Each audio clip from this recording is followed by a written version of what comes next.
Man shocked to learn his adorable adopted puppy isn't a dog at all. It's a noble thing to adopt an animal in need, but sometimes the best intentions can lead to a difficult situation. Taking in a homeless creature usually means that you have no idea where it came from, and you could end up with more than you bargained for. When a Humane Society worker saw a couple walk up with their dog, Neo, she knew right away that something was off. It wasn't exactly the way he looked, but the way he behaved. The canine seemed skittish and was avoiding human interaction.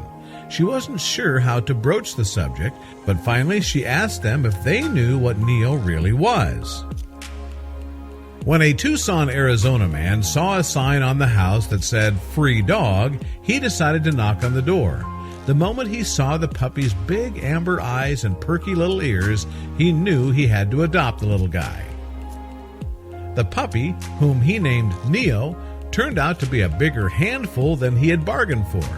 Neo was often very skittish, difficult to house train, and demanded the man's attention all the time, which was difficult because he was a student who also worked full-time.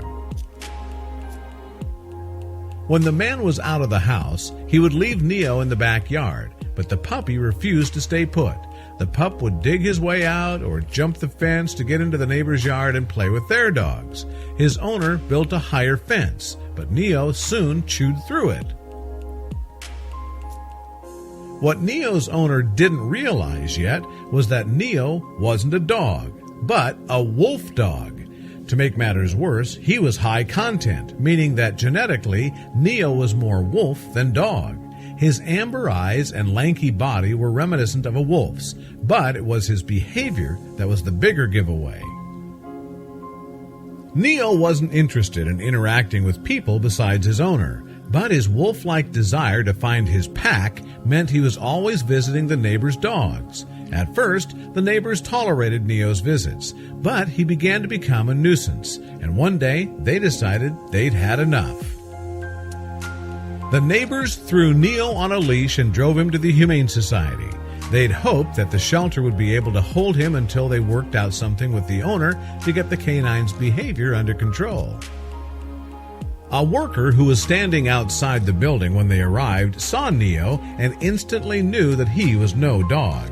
His long, lanky body was one clue, but what struck her the most was the way he nervously avoided human interaction.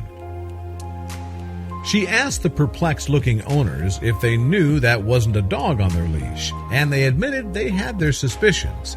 The Humane Society looked into Arizona's wolf dog ownership laws and found that in order to legally own one, you needed to have a special permit that was difficult to obtain. They decided to get in touch with Wolf Connection, a California wolf dog rescue and sanctuary, to see if they could take Neo. Luckily, there was space, so all the Humane Society had to do was get in touch with Neo's original owner. After talking it over, he decided to give up Neo, realizing the wolf dog would never truly adjust to his life in Tucson.